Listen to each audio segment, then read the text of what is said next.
இது imported car ஆச்சே. இந்த கார் இந்தியால ஒரு சில பணக்காரங்க கிட்ட மட்டும்தான் இருக்குன்னு கேள்விப்பட்டிருக்கேன். ஆனா இதோட விலை 50 கோடி இருக்கும். நேத்து தான் நான் இத பத்தி நியூஸ்ல பார்த்தேன். தீபக், நீ யாரையாவது ஏமாத்திட்டியா? இல்லனா நம்மளோட கம்பெனில ஏதாவது ஸ்கேம் பண்ணிட்டியா? ஒழுங்கா உண்மை சொல்லு. தீபக் உண்மையிலேயே திருடி விட்டானா அல்லது வேறு எதுவும் உண்மை இருக்கிறதா? அட கடவுளே, அந்த அக்கா தம்பி அப்புறம் அந்த பாட்டியோட பேச்சை கேட்டு நாம இவ்வளவு பெரிய தப்பு பண்ணிட்டோமே. இப்ப சீஃப் மினிஸ்டர் சார் தான் போன் பண்ணாரு. ஷர்மிளா மேடம் அரெஸ்ட் பண்ணதுக்காக நம்ம எல்லாருமே சஸ்பெண்ட் பண்ணிட்டாங்க. ஷர்மிளா மேடம், எங்களை மன்னிச்சிருங்க மேடம். மேடம், நீங்க சீஃப் மினிஸ்டர் சார் கிட்ட பேசி எங்க வேலையை காப்பாத்துங்க மேடம். இல்லனா எங்க குடும்பம்லாம் நடுத்தருவுக்கு வந்துரும். மேடம், எங்களை மன்னிச்சிருங்க. இது நவீனோட பிரதர்-இன்-லா தானே? பெரிய பணக்கார குடும்பத்தோட மருமக தான் ஒய்ஃபோட பர்த்டே பார்ட்டில வெயிட்டர் மாதிரி சுத்திக்கிட்டு இருக்கா. அடடா, உனக்கு இப்படி ஒரு நிலைமை வந்துருச்சு பாரு.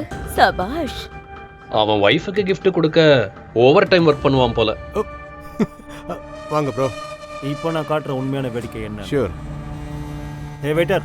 Yes sir. இங்க வா.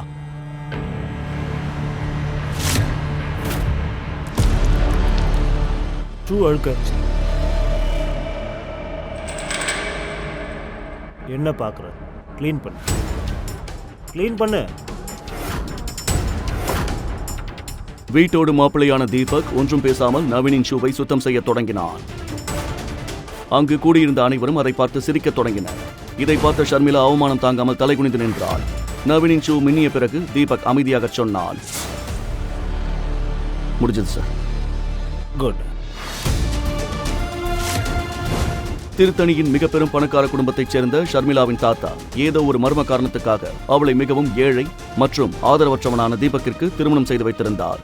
ஷர்மிளா திருமணத்தை ஏற்றுக்கொண்டாள். ஆனால் மாமனார் வீட்டில் வீட்டோடு மாப்பிள்ளையாக வாழும் தீபக்கின் மரியாதை வீட்டின் வேலைக்காரர்களை விடவும் கேவலமாக இருந்தது.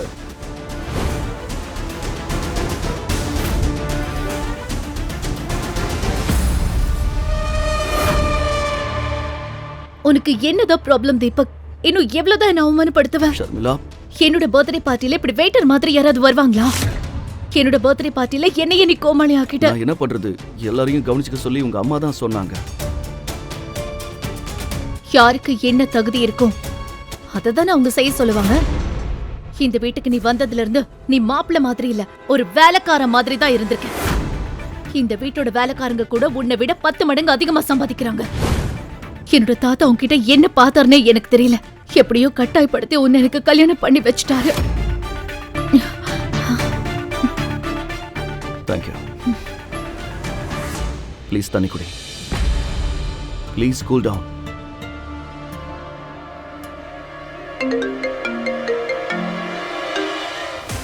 இதெல்லாம் நடந்து கொண்டிருந்த போதே தீபக்கிற்கு ஒரு அழைப்பு வந்தது.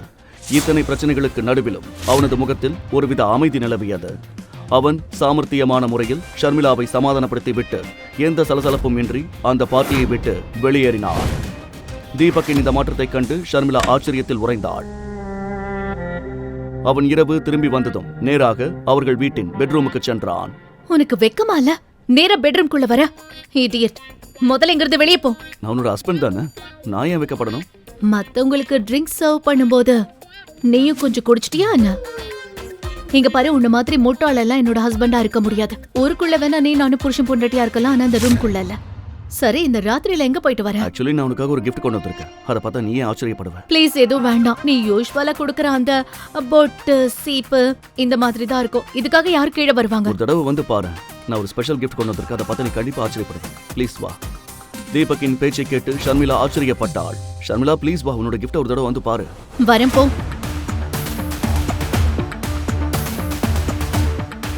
தீபக் ஷர்மிளாவின் கையை பிடித்து அவளுக்காக கொண்டு வந்த கிஃப்ட் இருக்கும் பக்கம் அழைத்துச் சென்றான். ஷர்மிளாவின் பார்வை அந்த கிஃப்டின் மீது பட்டதும் அவளுக்கு மூச்சே நின்று விட்டது. அந்த இரவின் இருளில் மின்னிய ஒரு புதிய விலையுயர்ந்த காரை பார்த்து அவளால் ஒரு நொடி கூட தன் கண்களை நம்ப முடியவில்லை. இது இம்போர்ட்டட் கார் ஆச்சே.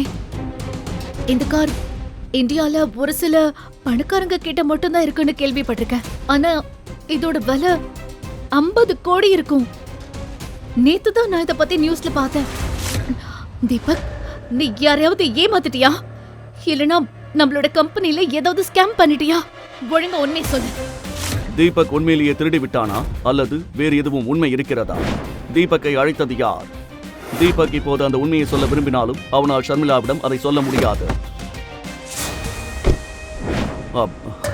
அது ஆக்சுவலி இந்த காரை என் ஃப்ரெண்டு கிட்ட கடன் வாங்கிட்டு வந்தேன். இன்னைக்கு உன் பர்த்டே இல்லையா? உனக்காக இவ்வளவு கூட நான் செய்ய மாட்டேன்னா என்ன? உனக்கு ஓகேனா நம்ம 2 பேரும் ஒரு டிரைவ் போலாமா? Driver, my foot. நீ இவ்ளோ கேவலமா போயிட்டியா தீபக்? நீ முன்னாடி 50 ரூபாய்க்கு கிஃப்ட் வாங்கினாலும் அத உன் சொந்த காசுல நீ வாங்கிட்டு வந்த. ஆனா இப்போ இந்த காஸ்ட்லியான காரை உனக்கு யாரு கொடுத்தாங்க? எங்கிருந்து இந்த காரை கொண்டு வந்து அங்கே கொண்டு போயிடு.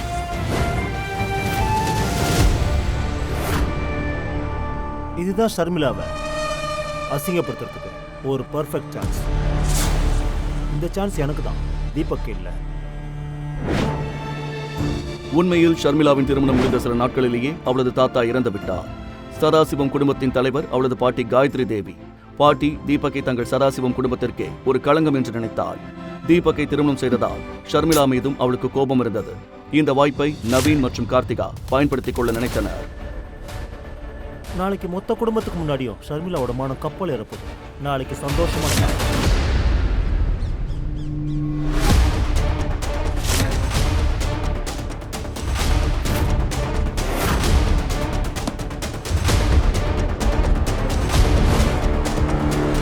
நம்ம வீட்டுக்குள்ள போலீஸா? ஷர்மிளாங்கிறது யாரு? அவங்கள உடனே கூப்பிடுங்க. இன்ஸ்பெக்டரின் வாயிலிருந்து ஷர்மிளாவின் பெயரை கேட்டதும் காயத்ரி தேவி கோபத்தில் சிவந்தாள். ஷர்மிளா! பாட்டியின் குரலை கேட்டு ஷர்மிளா ஓடி வந்தாள். அங்கு போலீஸை பார்த்து அவள் இதயம் வேகமாக துடிக்க ஆரம்பித்தது. இன்ஸ்பெக்டர் சார், நீங்க இவ்ளோ காலையில இங்க எதுக்காக வந்திருக்கீங்க? மேடம், இந்த வீட்டுக்கு ஒரு திருட்டு இம்போர்ட்டட் கார் வந்திருக்குன்னு கேள்விப்பட்டோம். இதை கேட்டதும் இன்ஸ்பெக்டர் நேற்று இரவு தீபக் கொண்டு வந்த காரை பற்றி தான் பேசுகிறார் என்று ஷர்மிளா புரிந்து கொண்டாள்.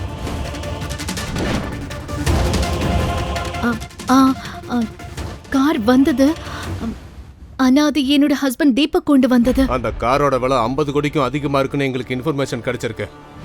அப்படின்னா உங்க ஹஸ்பண்ட் ஒரு மாசத்துக்கு எவ்வளவு சம்பாதிக்கிறாரு? அந்த கேவலமான மொத்த பைசாக்கு பிரயோஜனம் இல்லாத வீட்டோட மாப்பிள திருடவும் ஆரம்பிச்சிட்டானா? நீங்க 2 பேரும் சேர்ந்து சதாசிவம் குடும்பத்தோட மானத்தையே ஒட்டு மொத்தமா வாங்கிட்டீங்க. இன்ஸ்பெக்டர், இவன் புருஷ படிப்பறிவே இல்லாதவன், ஒரு வேலைக்கு கூட போக மாட்டான். நீங்க சொல்றத வச்சு பார்த்தா இந்த வேலை இல்லாத முட்டாள் கிட்ட 50 கோடி ரூபாய் கார் எப்படி வந்தது? அது அவரோட ஃப்ரெண்டு கிட்ட இருந்து வாங்கிட்டு வந்தது. என்ன சொன்ன? கடனாவா? அப்படியே இருந்தாலும் இந்த உதவாக்கரையோட 50 கோடி ரூபாய்க்கு கார் வச்சிருக்கிற அளவுக்கு ஃப்ரெண்டு யாரு? சரி, அப்படியே இருந்தாலும் இவ்ளோ காஸ்ட்லியான காரை யாராவது ஓசியில கொடுப்பாங்களா? அப்போ இந்த ஒத்த பைசாக்கு பிரயோஜனம் இல்லாதவனுக்கு 50 கோடி ரூபாய் வர்த்துள்ள காரை கடனா கொடுத்தவனோட பேரை சொல்லு. பாட்டியின் இந்த பேச்சை கேட்டு ஷர்மிளாவுக்கு தலை சுற்றியது. தீபக் கண்டிப்பாக ஏதோ குழப்பம் செய்திருக்கிறான் என்று அவள் புரிந்து கொண்டாள். இன்று வரை ஷர்மிளா யாரிடமும் இவ்வளவு அவமானப்பட்டதில்லை. அவன் பேரு, அந்த ஃப்ரெண்டோட பேரு என்னன்னு எனக்கு தெரியாது. அப்ப சரி, உங்க ஹஸ்பண்ட கூப்பிடுங்க. போ, போய் தேடி அவனை கூட்டிட்டு வா.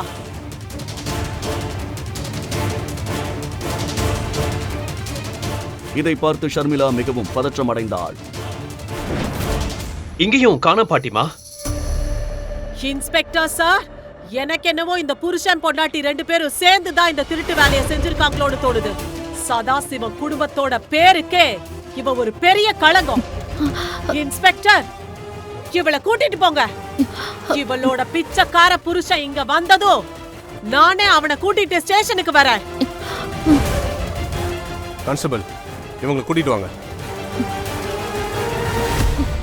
இல்ல பாட்டி, ப்ளீஸ் இன்ஸ்பெக்டர் சார், நான் சொல்றது கொஞ்சம் கேளுங்க. நான் எதுவுமே பண்ணல, நான் திருடி இல்ல. நீங்க எது சொல்றதா இருந்தாலும் ஸ்டேஷன்ல வந்து சொல்லுங்க. கூட்டிட்டு வாங்க. ப்ளீஸ் ப்ளீஸ் பாட்டி. ஷர்மிளாவின் இந்த நிலையை பார்த்து நவீனும் கார்த்திகாவும் சிரித்துக் கொண்டிருந்தனர். அவர்களின் முகத்தில் இருந்த சந்தோஷத்தை பார்த்து இதெல்லாம் அவர்கள் செய்த வேலைதான் என்று ஷர்மிளா புரிந்து கொண்டாள். ஆனால் அவர்களை விட தீபக் மீதுதான் அவளுக்கு கோபம் அதிகமாக வந்தது. மேம், தாத்தாவோட கண்டிஷன் என்னவா இருந்தாலும் சரி, இந்த ப்ராப்ளம் எல்லாம் சால்வ் ஆனதுக்கு அப்புறமா நான் தீபக்கு கண்டிப்பா டிவோர்ஸ் பண்ணிடுவேன். அப்போது ஒரு கான்ஸ்டபிள் தன் கம்ப்யூட்டரில் எதையோ பார்த்தார். அதை பார்த்து அவர் முகம் வெளிரி போனது. அவர் உடனடியாக இன்ஸ்பெக்டரிடம் ஓடிச் சென்று அவர் காதில் ஏதோ கிசுகிசுத்தார். இதை கேட்ட இன்ஸ்பெக்டர் வேகமாக கம்ப்யூட்டரை நோக்கி நடந்தார். கம்ப்யூட்டரில் அதை பார்த்ததும் அவருக்கு மயக்கமே வந்துவிட்டது. அட கடவுளே, நாம மாட்டிக்கிட்டோம். இது சேதுபதி அரச குடும்பத்தோட கார். இத மேலதிகாரிகளுக்கு இன்ஃபார்ம் பண்ணு போ. நீ உன்னோட கடவுள்கிட்ட நல்லா வேண்டிக்க. சேதுபதி அரச குடும்பத்திற்கு அனைத்து இடங்களிலும் மிகுந்த மரியாதையும் செல்வாக்கும் இருந்தது. அவர்கள் பெயரை கேட்டதும் ஷர்மிளாவுக்கு வியர்த்து கொட்டியது. சேதுபதி குடும்பம் இது வரைக்கும் எந்த கம்ப்ளைண்ட்டும் கொடுக்கல. சதாசிவம் குடும்பத்துக்கு நேரம் சரியில்லைன்னு நினைக்கிறேன். அதே சமயம் தீபக் வீட்டிற்கு திரும்பிய போது ஷர்மிளா வீட்டில் இல்லாதது அவனுக்கு ஏதோ விசித்திரமாக தோன்றியது. இந்த ஷர்மிளா எங்க போயிட்டா? இன்னைக்கு நான் ஆபீஸ்ல டிராப் பண்ணவும் சொல்லல, போன் பண்ணாலும் எடுக்க மாட்டேங்கிறா. எங்க தான் போயிருப்பா? இந்த குழப்பத்திற்கு இடையில் நவீன் ஒரு வித்தியாசமான ஸ்டைலிலும் வினோதமான சிரிப்புடனும் அங்கு வந்தான். அவனது கண்கள் ஒரு வேட்டைக்காரன் தன் இலக்கை தெரிந்து கொண்டது போல நேராக தீபக் மீது நிலைத்திருந்தது. அட தீபக், என்னாச்சு? ஷர்மிளாவிய தேடிட்டு இருக்க, ஆனா அவ்வளவுதான் போலீஸ் பிடிச்சிட்டு போயிட்டாங்களே. போலீஸா? என்ன காரணத்துக்காக? உன்னை கல்யாணம் பண்ணதுக்காக. பாவம் ஷர்மிளா. உண்மையை சொல்லி என்ன காரணத்துக்காக அவளை அரெஸ்ட் பண்ணாங்க? நேற்று நைட் கொண்டு வந்த கார் இருக்குல்ல, அதை திருடின குற்றத்துக்காக. நேற்று நைட் நான் பார்த்தேன், உன்ன மாதிரி ஒரு பிச்சைக்காரங்கிட்ட இவ்வளோ காஸ்ட்லியான கார் எப்படி வந்தது? அதனால தான் நான் உடனே போலீஸ்க்கு இன்ஃபார்ம் பண்ணிட்டேன். அவங்களும் காலையில் சீக்கிரமாக வந்து ஷர்மிளாவை அரெஸ்ட் பண்ணிட்டாங்க.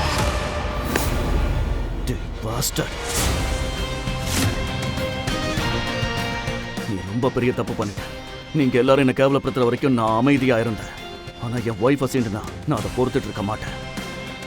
பொறுத்திருந்து பாரு, நான் இந்த சதாசிவம் குடும்பத்தை என்ன பண்ண போறேன். திருட்டு பயலே,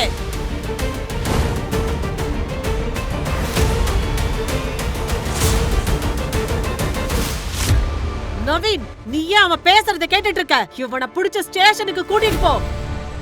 இவன் நம்ம குடும்பத்தையே ரொம்ப கேவலப்படுத்திட்டு இருக்கான். ஆமா, வாங்க எல்லாரும் வாங்க. ஷர்மிளாவுக்கு இந்த மாதிரி கஷ்டத்தை கொடுத்து எவ்வளவு பெரிய தப்பு பண்ணிருக்கீங்கன்னு உங்க எல்லாருக்கும் கூட தெரியணும்ல. பாட்டி நவீன் மற்றும் கார்த்திகாவை அழைத்துக் கொண்டு போலீஸ் ஸ்டேஷனை நோக்கி சென்றார். அங்கே பல திடுக்கிடும் உண்மைகளும் அதிர்ச்சியும் அவர்களுக்காக காத்திருந்தன.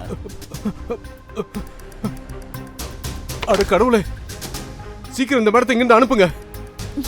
அட கடவுளே, அந்த அக்கா தம்பி அப்புறம் அந்த பாட்டியோட பேச்சை கேட்டு நாம இவ்வளவு பெரிய தப்பு பண்ணிட்டோமே. இப்ப சீஃப் மினிஸ்டர் சார் தான் போன் பண்ணாரு. ஷர்மிளா மேடம் அரெஸ்ட் பண்ணதுக்காக நம்ம எல்லாருமே சஸ்பெண்ட் பண்ணிட்டாங்க.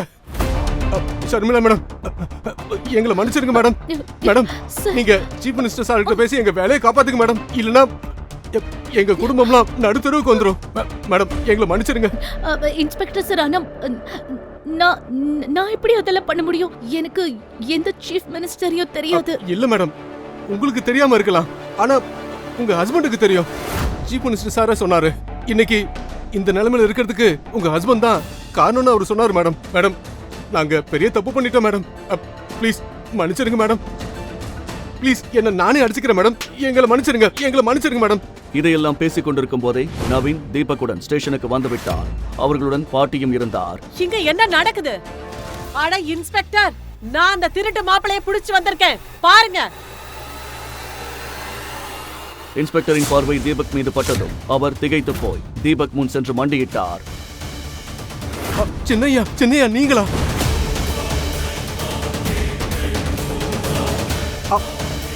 ஐயா, நீங்க எப்படி இங்க? எனக்கு புரியலையே.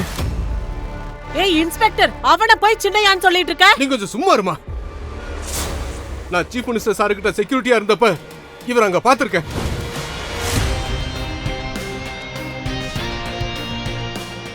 பிறகு இன்ஸ்பெக்டர் தீபக்கை பற்றி சொன்னதை கேட்டு அங்கிருந்த அனைவரும் திகைத்து போயினர்.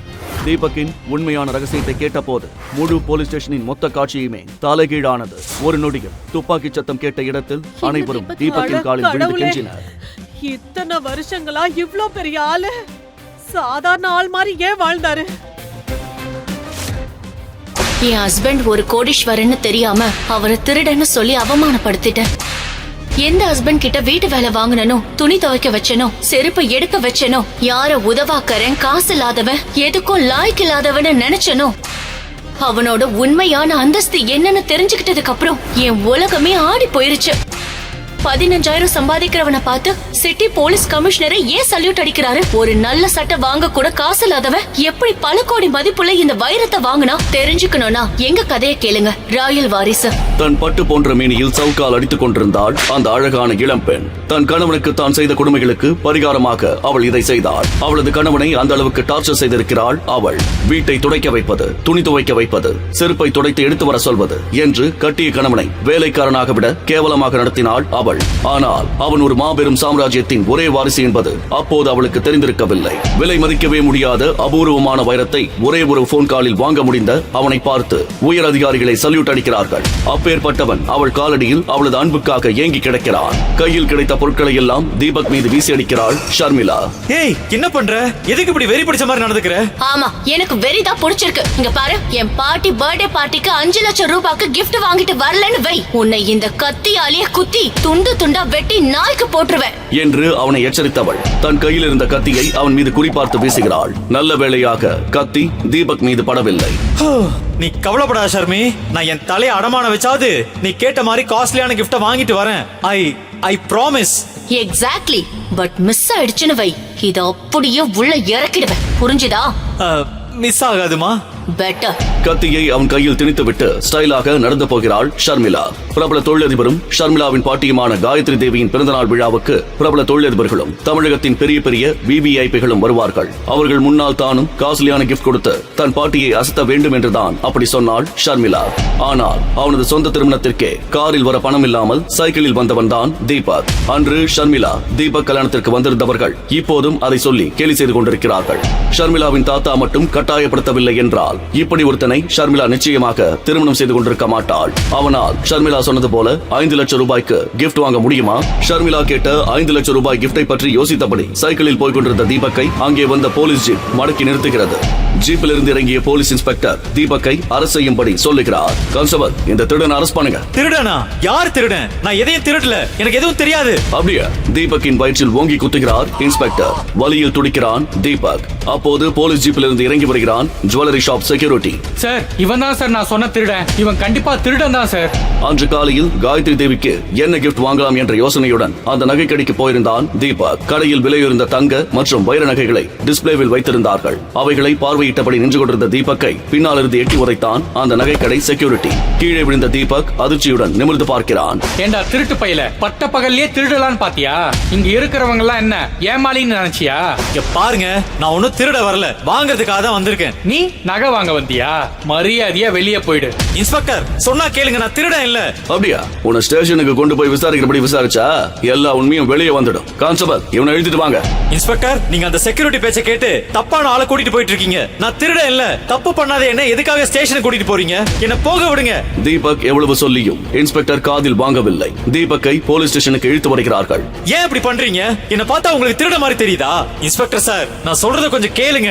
அடி வாங்கி சாக வேண்டானா ஒழுங்கா உள்ள போய் உட்காரு. நான் உன்னை அப்புறம் வந்து விசாரிக்கிறேன். சார், நான் எந்த தப்பு செய்யல. நான் பிசினஸ்மேன் சதாசிவத்தோட ஃபேமிலியை சேர்ந்தவன், அவரோட பேத்தி ஷர்மிளாவோட ஹஸ்பண்ட் என்று தீபக் சொல்ல இன்ஸ்பெக்டர் சத்தமாக சிரித்தார். அப்படியா? நீ ஷர்மிளா மேடத்தோட புருஷனா? என்னடா கதை விடுறியா? உன்னை பார்த்தா பிச்சைக்கார மாதிரி இருக்க. உன்னை கல்யாணம் பண்ணிக்கிற அளவுக்கு அவங்க நிலைமை கேவலமா போயிடுச்சா என்று கிண்டல் துணியில் கேட்ட இன்ஸ்பெக்டர் அவனை லாக்அப்பில் போட சொல்கிறார். என்ன பண்றீங்க நீங்க? நான் சொல்றது புரியலையா? நீங்க என் வைஃப் ஷர்மிளாக்கு கால் பண்ணி கேளுங்க. நான் சொல்றது உண்மையா இல்லையான்னு அப்ப தெரியும். தீபக்கை லாக்அப்பில் அடைக்கிறார்கள். இன்ஸ்பெக்டர் ஷர்மிளாவுக்கு கால் செய்கிறார். மேடம், நான் போலீஸ் இன்ஸ்பெக்டர் பேசுறேன். நகை கடையில திருட ட்ரை பண்ண ஒரு சஸ்பெக்ட அரெஸ்ட் பண்ணிருக்கோம். அவன் என்னடானா உங்க ஹஸ்பண்ட் சொல்றான். நீங்க கொஞ்சம் போலீஸ் ஸ்டேஷன் வரைக்கும் வர முடியுமா? இன்ஸ்பெக்டர் சொன்னதை கேட்ட ஷர்மிளாவுக்கு அதிர்ச்சியாக இருந்தது. 5 லட்சம் ரூபாய்க்கு கிஃப்ட் வாங்கி வர சொன்னதுக்காக தீபக் திருட்டு வரை போவான் என்று அவள் எதிர்பார்க்கவில்லை. திருட ட்ரை பண்ணானா? சாரி ஆபீசர், எந்த திருட்டு பயலுக்காகவும் நான் ஸ்டேஷனுக்கு எல்லாம் வர முடியாது. எனக்கு அப்படி எந்த ஹஸ்பண்டும் இல்ல என்று சொல்லி சட்டன போனை கட் செய்தாள் ஷர்மிளா. எல்லாம் தாத்தாவால இப்படி ஒரு திருடனை என் தலையில கட்டி வச்சுட்டு போயிட்டாரு. தீபக் தன்னிடம் பொய் சொன்னதாக நினைத்த இன்ஸ்பெக்டர் லத்தி எடுத்துக்கொண்டு கோபமாக லாக்அப்புக்குள் போகிறார். தீபக் புரியாமல் பார்க்க லத்தியை வைத்து தீபக்கின் வயிற்றில் வேகமாக குத்துகிறார். தீபக் வலியை பொறுத்துக் கொண்டு பார்க்கிறான். பொய்யா சொல்ற? மீண்டும் அடிப்பதற்காக லத்தியை ஓங்கிய இன்ஸ்பெக்டரை ஒரு குரல் தடுக்கிறது.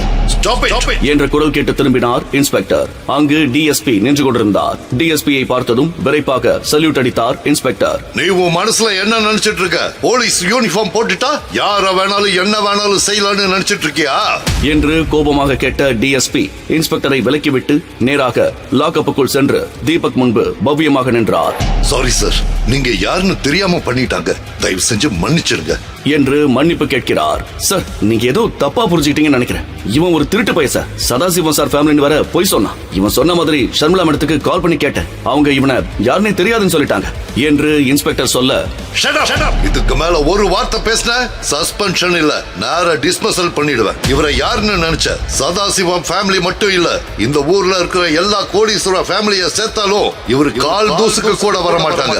இவர் யாருன்னு தெரிஞ்சுக்கணும்னா பாரு என்று சொல்லிக்கொண்டே தன் மொபைலை எடுத்து வெளிநாட்டு வெப்சைட்டில் தீபக் பற்றி வந்திருந்த ஆர்டிகளை காட்ட அதை பார்த்த இன்ஸ்பெக்டருக்கு வியர்த்து போனது. சட்டென தீபக் முன்பு மண்டியிட்டார் இன்ஸ்பெக்டர். சார், ப்ளீஸ் என்ன மன்னிச்சிடுங்க. அந்த செக்யூரிட்டி சொன்னதை நம்பி தெரியாம தப்பு பண்ணிட்டேன் என்று கெஞ்சிய இன்ஸ்பெக்டர் டிஎஸ்பியிடம் திரும்பி, சார் நீங்க சொல்லுங்க சார் என்று கெஞ்சலாக கேட்க டிஎஸ்பியும் இன்ஸ்பெக்டருக்காக கெஞ்சுகிறார். சார் மன்னிச்சிடுங்க சார், ஏதோ தெரியாம பண்ணிட்டான். ஓகே, ஆனா ஒரு விஷயம் ஞாபகம் வச்சுக்கோங்க. சொல்லுங்க சார். நான் யாரு, என் ஃபேமிலி பேக்ரவுண்ட் என்ன, இது எதையும் யாருக்கிட்டையும் சொல்லக்கூடாது. என் வைஃபுக்கும் சேர்த்து தான் சொல்றேன். சொல்ல மாட்டோம் சார். அடுத்த நொடி இன்ஸ்பெக்டர் லாக்அப் கதவை பணிவாக திறந்துவிட கம்பீரமாக வெளியே போகிறான் தீபக். அவனுக்கு பின்னால் டிஎஸ்பியும் இன்ஸ்பெக்டரும் பணிவாக வருகிறார்கள். தீபக் வெளியே வந்ததும் அவன் முன்னால் ஒரு ஆடம்பர கார் வந்து நிற்க, காரில் இருந்து அந்த நகைக்கடை உரிமையாளர் இறங்கி வருகிறார். அவர் கையில் ஒரு அபூர்வமான வுடன் ஜுவல்லரி பாக்ஸ் இருக்கிறது.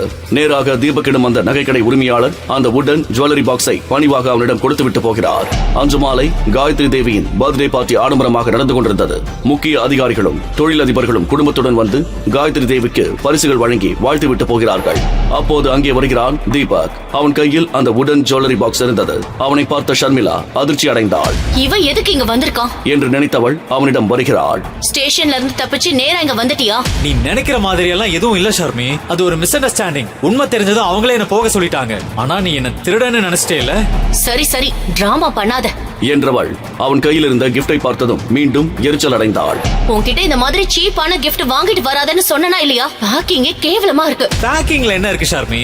உள்ள இருக்கிறது தானே முக்கியம். உள்ள ஒரு சூப்பர் கிஃப்ட் வச்சிருக்கேன். உன் பாட்டிக்கு நிச்சயமா பிடிக்கும். உனக்கு அவங்கள பத்தி தெரியாது. இத கொண்டு போய் யாருக்கும் தெரியாம கிஃப்டோட கிஃப்டா மறைச்சு வச்சிடு. நாம கிஃப்ட் எதுவும் கொண்டு வரலன்னு பாட்டி நினைக்கட்டும் என்று வெறுப்பாக சொன்னவள். ஒரு கோடீஸ்வர ஃபேமிலில நடக்கிற பார்ட்டிக்கு என்ன மாதிரி கிஃப்ட் கொண்டு வரணும்னு கூட உனக்கு தெரியல என்று சொல்ல அவளை பார்த்து அப்பாவியாக புன்னகைக்கிறான் தீபக். ஷாலாய் என்று கேட்க, கொண்டு போய் வை போ என்று விரட்டுகிறாள்.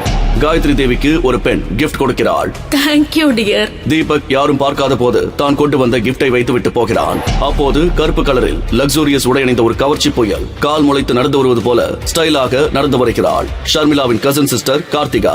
மொத்த விருந்தினர்களும் அவர்களை பிரமித்து போய் பார்க்கிறார்கள். பாட்டியிடம் வந்த கார்த்திகா அட்ராக்டிவான ஒரு நகைப்பெட்டியை பாட்டியிடம் நீட்டுகிறாள். ஓபன் பண்ணி பாருங்க, உங்களுக்கு பிடிக்கும்னு நினைக்கிறேன். நீ எது கொடுத்தாலும் எனக்கு பிடிக்கும். கார்த்திகா கிஃப்டை பிரிக்க சொல்ல காயத்ரி தேவி கிஃப்ட் பார்சலை பிரிக்கிறார். வந்திருந்த மொத்த கெஸ்டும் கார்த்திகா கொடுத்த கிஃப்ட் என்னவாக இருக்கும் என்று ஆர்வமாக பார்க்கிறார்கள். அதை வாங்கி திறந்து பார்த்த காயத்ரி தேவி ஆச்சரியத்தில் வாயை பிளக்கிறாள். அதில் விலையுயர்ந்த வைரங்களை வரிசையாக கோர்த்த ஒரு டைமண்ட் பெண்டன்ட் இருந்தது. டைமண்ட் பெண்டன்ட், இது எனக்கு ரொம்ப பிடிச்சிருக்கு. நீ இவ்ளோ காஸ்ட்லியான கிஃப்ட் கொடுப்பேன்னு நான் நினைச்சு கூட பார்க்கல. It's very nice. இன்னைக்கு வந்த கிஃப்ட்லயே இதுதான் பெஸ்ட் என்று சொன்னபடி பாட்டி ஷர்மிளாவை கேவலமாக பார்க்கிறார். ஷர்மிளாவுக்கு ரொம்பவும் அவமானமாக இருந்தது. கார்த்திகா கொடுத்தது போல பாட்டிக்கு காஸ்ட்லியான கிஃப்ட் கொடுக்க முடியவில்லையே என்று மிகவும் வருத்தப்பட்டாள் அவள். அப்போது சிரித்துக்கொண்டே அங்கே வருகிறான் தீபக். டைமண்ட் பெண்டன்ட் ஒரிஜினல் தானா? 100%. ஏன் உனக்கு சந்தேகமா இருக்கா? சந்தேகம்லாம் இல்ல, இது எல்லாமே ஃபேக். இது மொத்தமா 1 லட்சம் கூட தேராது. உனக்கு டைமண்ட் பத்தி என்ன தெரியும் தீபக்? சாம்பார்ல என்ன காய் போடுறதுன்னு வேணும்னா தெரிஞ்சிருக்கும். ஆனா இது வேற ஏரியா. காயத்ரி தேவியால் அதற்கு மேல் பொறுமையாக இருக்க முடியவில்லை. பார்ட்டில பிரச்சனை பண்றதுக்குனே வந்தியா? டைமண்ட பத்தி உனக்கு என்னடா தெரியும்? எனக்கு தெரியாதுனே வெச்சுக்குவோம். ஆனா டைமண்ட் பத்தி நல்லா தெரிஞ்ச diamond jewellery owner Sandeep Lal இங்க வந்திருக்காரு. அவர்கிட்ட இது ஒரிஜினலா இல்ல வெறும் கண்ணாடியான்னு பார்க்க சொல்லுங்க. நான் சொன்னது உண்மையா இல்லையான்னு அப்ப தெரியும். சந்தீப் லால் என்று சத்தமாக அழைக்கிறார் காயத்ரி தேவி. சந்தீப் லால் அங்கே வர அவரிடம் கார்த்திகா கொடுத்த டைமண்ட் பெண்டன்ட்டை கொடுக்கிறார் அவர். கார்த்திகா டென்ஷனுடன் பார்க்கிறாள். தீபக் புன்னகையுடன் கவனித்துக் கொண்டிருக்க அந்த டைமண்ட் பெண்டன்ட்டை கவனமாக பரிசோதிக்கிறார் சந்தீப் லால். இந்த பெண்டன்ட்ல இருக்கிற டைமண்ட் எதுவும் ஒரிஜினல் மாதிரி தெரியல மேம் சாப். சந்தீப் லால் சொன்னதை கேட்டு அங்கே இருந்த அனைவரும் அதிர்ச்சியுடன் பார்க்க கார்த்திகா அவமானத்துடன் தலைகுனிந்து நிற்கிறாள். உண்மையான அன்பை காட்டுறதுக்கும் யார் நம்ம மேல உண்மையான அன்பை வச்சிருக்காங்கன்னு புரிஞ்சுக்கிறதுக்கும் பணமோ இல்ல காஸ்ட்லியான நகையோ தேவையில்லை. சுயநலம் இல்லாத அன்பு மட்டும் இருந்தாலே போதும் என்று சொல்கிறான் தீபக். நீங்க சொன்னீங்கன்னா இதை கடைக்கு அனுப்பி பக்காவை செக் பண்ண சொல்றேன். தேவையில்லை சந்தீப் ஜி, நான் இங்கேயே செக் பண்ணி சொல்றேன் என்று சொன்ன தீபக் அந்த பெண்டன்ட்டை வாங்கி பார்க்கிறான். எல்லோரும் ஒரு விதமான ஆர்வத்துடன் பார்க்க கார்த்திகா பதட்டமாக இருக்கிறாள். யாரும் எதிர்பார்க்காதபடி சட்டென்று அந்த பெண்டன்ட்டை தரையில் போட்ட தீபக் அதை தன் ஷூ காலால் மிதித்து தேய்க்கிறான். அனைவரும் அதிர்ச்சியில் திகைத்து நிற்க அந்த டைமண்ட் பெண்டன்ட் தீபக்கின் காலடியில் நொறுங்கி பொடி பொடியாகிறது. உங்க பெண்டன்ட் டைமண்ட் இல்ல, வெறும் கண்ணாடி, அதான் நொறுங்கிடுச்சு. அவமானத்தில் பேச முடியாமல் கார்த்திகா நிற்க ஆத்திரத்துடன் தீபக்கின் கணத்தில் ஓங்கி அறைகிறார் காயத்ரி தேவி. அந்த ஃபங்க்ஷனுக்கு வந்திருந்தவர்கள் அதிர்ச்சியுடன் பார்க்கிறார்கள். உனக்கு எவ்வளவு நெஞ்செழுத்தா இருந்தா என் பேத்தியை எல்லார் முன்னாடியே இப்படி அவமானப்படுத்துவேன்? எவ்வளவு பேசுறியே, நீ என்னடா கிஃப்ட் வாங்கிட்டு வந்திருக்க? எடு உன் கிஃப்ட் எடு. உன் கேவலமான கிஃப்ட் என்னன்னு இங்க வந்திருக்கிற எல்லாரும் பார்க்கட்டும். தான் கொண்டு வந்த கிஃப்ட் பேக்கை எடுத்து காயத்ரி தேவியின் கையில் வைத்த தீபக் எல்லோரும் கேட்க சவால் விடுவது போல சொல்கிறான். எல்லாரும் நல்லா கேளுங்க, நீங்க எல்லாரும் மனுஷனை விட பணத்துக்கு தான் மதிப்பு கொடுப்பீங்கன்னு எனக்கு தெரியும். நீங்க யாரும் மனுஷனை மதிக்க மாட்டீங்க. ஒருத்தங்கிட்ட பணம் இருந்தா மட்டும் போதும், வேற எந்த குவாலிட்டி தேவையில்லை. அவனுக்கு கும்பிடு போட்டு கடவுளா கும்பிட ஆரம்பிச்சிருவீங்க. உங்க காயத்ரி தேவி அம்மையார் அந்த விஷயத்துல இன்னும் கொஞ்சம் மேல. அது தெரிஞ்சுதான் இன்னைக்கு இங்க வந்திருக்கிற எல்லாரும் என்ன கிஃப்ட் கொடுத்திருக்கீங்களோ அதெல்லாம் மொத்தமா சேர்த்தாலும் ஈடு வைக்க முடியாத அளவுக்கு ரொம்ப ரொம்ப காஸ்ட்லியான கிஃப்ட் கொடுத்திருக்கேன். அதை பிரிச்சு பார்த்தா நீங்க எல்லாம் கேவலமா நினைக்கிற இந்த தீபக் யாருன்னு தெரியும் என்றவன் ஆவேசத்துடன் அங்கிருந்து போகிறான். எல்லோரும் வாய் பேச முடியாமல் அதிர்ச்சியுடன் நிற்கிறார்கள். ஷர்மிளாவுக்கு தீபக்கின் இந்த ஆவேச முகம் புதிதாக இருந்தது. தீபக் என்று அழைத்தபடி அவன் பின்னால் போகிறாள். காயத்ரி தேவிக்கு அவன் இப்படி பேசுவான் என்று எதிர்பார்க்கவில்லை. தீபக் அப்படி என்ன பெரிய கிஃப்ட் கொடுத்திருக்க போகிறான் என்று நினைத்தவளாக அந்த கிஃப்டை பிரிக்கிறார் காயத்ரி தேவி. உள்ளே இருந்த பொருளை பார்த்த அவள் கண்கள் ஆச்சரியத்தில் விரிந்தன. அது அரச குடும்பத்தை சேர்ந்தவர்கள் பயன்படுத்திய பழங்காலத்தை சேர்ந்த ஆன்டிக் வுடன் பாக்ஸ். அதிர்ச்சியான காயத்ரி தேவி அந்த பாக்ஸை பிரிக்க அடுத்த நொடி கண்ணை கூச செய்யும் பிரகாசமான ஒளியுடன் விலை மதிக்கவே முடியாத அபூர்வ வைரம். அதிலிருந்து வந்து கொண்டிருந்த ஜாஜ்வல்யமான ஒளி அங்கே இருந்தவர்களை பிரமிக்க வைக்கிறது. இது சாதாரணமானது, விலைக்கு வாங்க முடியாத, விலையே நிர்ணயிக்க முடியாத அபூர்வமான பொருள். அப்படின்னா தீபக் நாம் எல்லாரும் நினைக்கிற மாதிரி சாதாரணமான ஆள் இல்ல என்று புலம்பியவள். தீபக் போகாத, நில்லு. நான் பண்ணது தப்புதான். நீ யாருன்னு தெரிஞ்சுக்காம நான் உன்னை அவமானப்படுத்திட்டேன் தீபக், என்ன மன்னிச்சிடு. போகாத தீபக் என்று தவிப்புடன் கதறுகிறாள். யார் இந்த தீபக்? எந்த வேலைக்கும் போகாமல் வீட்டோடு மாப்பிள்ளையாக இருந்தவனுக்கு அந்த விலை மதிக்க முடியாத அபூர்வ வைரம் எப்படி கிடைத்தது? டிஎஸ்பி இன்ஸ்பெக்டரிடம் காட்டிய வெப்சைட்டில் தீபக் பற்றி வந்திருந்த ஆர்டிகளில் என்ன இருந்தது? மிகப்பெரிய போலீஸ் அதிகாரியே சாதாரணமான ஒருவனின் காலில் விழுந்து மன்னிப்பு கேட்ட ரகசியம் என்ன? தீபக் பற்றிய ரகசியத்தை தெரிந்து கொண்ட காயத்ரி தேவி அடுத்து எடுத்த அதிர்ச்சியான முடிவு என்ன? இந்த கேள்விகளுக்கு பதில் தெரிந்து கொள்ள உடனே டவுன்லோட் செய்து கேளுங்கள் பாக்கெட் எஃப்எம் ராயல் வாரிசு. லிங்க் டிஸ்கிரிப்ஷனில் கொடுக்கப்பட்டுள்ளது.